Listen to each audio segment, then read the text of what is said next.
Hello दोस्तों। हर एक इंसान में सबकॉन्शियस माइंड का लेवल बहुत अलग होता है और वो इसलिए होता है कि बजाय हम उसे कैसे यूज़ करते हैं। अगर हम अच्छे अफर्मेशन यूज़ करेंगे, अच्छी तरह यूज़ करेंगे, तो वो हमेशा हम पे इम्पैक्टफुल ऐसा दिखाएंगे। अपनी तरह से अच्छी तरह बातें करना, अपने आप को मोटिवेट करते रहना। अगर हम बुरा बोलेंगे, रिजिड रहेंगे, तो ऑब्वियसली दिक्कत करेगा। आपको एक कहानी सुनाता हूँ मॉर्गन ई गुडमैन की, जो कि बहुत अच्छे सेल्समैन थे अपनी फील्ड के। अच्छा पैसा, अच्छा रुतबा, अच्छा शोहरत, दौलत, फैमिली और एक प्लेन। उन्होंने अभी हाल ही में प्लेन खरीदा था, कई सालों की बात है। पर उससे दुर्घटना क्रैश में उनकी टांगें और पीछे का बैकबोन पूरी ख़राब हो जाती हैं और उनके लंग्स कोलैप्स हो जाते हैं। सांस लेने तक की इच्छा नहीं थी और ना हो पा रही थी। डॉक्टर ने बोल दिया कि चांस काफ़ी नज़दीक है कि ये बच नहीं पाएंगे। पर उन्होंने अपने हार नहीं मानी। उन्होंने अपने कॉन्शियस माइंड को रीवायरिंग करा, सब कॉन्शियस को, और विजुलाइज करना स्टार्ट किया कि वो हॉस्पिटल गेट से बाहर निकल रहे हैं, पैदल चल रहे, कैसे चल रहे हैं। उन्होंने सबकॉन्शियस माइंड को ऑर्डर दिया कि मुझे यहाँ से निकलना है, अपने आप को स्वस्थ बनाना है। मुझे नहीं पता कैसे, वो मुझे करना है। वो दिन बदले हफ्ते में, हफ्ते बदले महीने में, महीने बदले 2 हफ्ते में, 2 महीने में, 3 महीने में, 4 महीने में। और वो जो दिन आया जब वो वहाँ से पैदल गए बिना किसी बैसाखी के। तो ये पावर ऑफ सबकॉन्शियस माइंड का बहुत अच्छा एग्जाम्पल है। सो हेलो दोस्तों, आप सुन रहे हैं मेरा podcast power of subconscious mind. Miracle work पढ़ेंगे आज हम। पहला पॉइंट यह है कि सबकॉन्शियस माइंड को आप हल्के में नहीं ले सकते, क्योंकि जो आपके वाइटल ऑर्गन्स चल रहे हैं, हार्ट, लंग्स, मसल्स, जिस तरह की एनर्जी आप पा रहे हैं, कर पा रहे हैं, वो सारे सारा सबकॉन्शियस माइंड कंट्रोल कर चल रहा है। सेकेंड पॉइंट, ये हर एक साइकोलॉजिस्ट से मैंने पूछा है, देखा है, समझा भी है, बुक्स में पढ़ा भी है, कि जब हम सोने जाते हैं तो हमेशा अपने आप को फ्रेश मूड में रखिए और हमेशा अपने आप से पूछते रहिए सोते हुए कि मुझे ये चीज़ चाहिए, और अपने सबकॉन्शियस माइंड को एक ऑर्डर दीजिए। वो जैसे न तैसे कभी ना कभी आपको प्रूव करके ही देगा। और ये यूनिवर्सल लॉ है कि law of action reaction is universal. अगर आप एक्शन लोगे, करोगे, तो रिएक्शन तो ऑब्वियसली मिलना है। आपके थॉट, आपका एक विचार एक एक्शन ही है।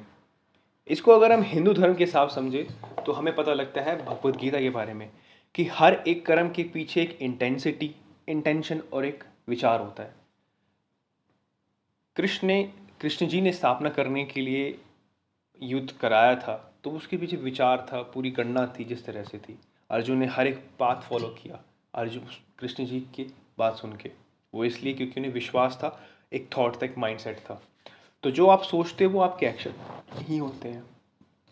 रियलाइज़ कीजिए कि आप किसी हॉरर मूवी को देख रहे हैं, और अगर आप किसी बंद कमरे में जाते हैं, वो थॉट जो आता है सबसे पहले कोई सामने है, वो आपका एक्शन है, और जो डर आपका निकलता है वो रिएक्शन है। तो यही चीज़ है, हमेशा अच्छे थॉट्स को अप्लाई करने की ज़रूरत रखिए। अप्लाई करने की ज़रूरत नहीं, अप्लाई होना ही चाहिए वो, क्योंकि वो आपके एक्शंस हैं और यूनिवर्सल आपको रिएक्शन देगा। पर हाँ, इस बीच मेहनत करना मत भूलना, मेहनत बहुत ज़रूरी है। एक लास्ट फोर्थ पॉइंट, देखिए फ्रस्ट्रेशन हर एक आदमी को आती है और आनी चाहिए, और नॉर्मल है ये। पर फ्रस्ट्रेशन तब आती है जब हम ऑब्स्टिकल्स पे ध्यान देना स्टार्ट करते हैं। मेरे पर्सनली एक्सपीरियंस ये रहा है, जब स्टार्टिंग में मैंने जॉब करना स्टार्ट किया था तो मुझे बड़ी फ्रस्ट्रेशन रहती थी, यार ये कैसे होगा, किस तरह से होगा। पर मैंने ऑब्स्टिकल्स पे ध्यान देते मैंने ये सोचा कि मेरे को टाइम कैसे मिल सकता है अपने आप को इम्प्रूव करने का। जब मैंने उन चीज़ों पे ध्यान देना स्टार्ट किया तो सारी सारी अगड़म शगड़म चीज़ें जो थी मेरे आसपास थी, वो सारी बंद हो गई थी। लाइफ का सबसे बड़ा प्रिंसिपल है कि हमेशा फ्लो के साथ चलते रहो, flow, go with the flow. अपने सबकॉन्शियस माइंड में हमेशा ये बात रखो कि मैं अच्छा हूँ, मैं समझदार हूँ, मैं हर एक चीज़ कर सकता हूँ, मैं इतना पैसा कमा सकता हूँ, मैं अपनी हेल्थ को प्रायोरिटी देता हूँ, मैं हर एक इंसान की मदद कर सकता हूँ, और मेरा जीवन किसी महान कार्य के लिए पैदा हुआ है।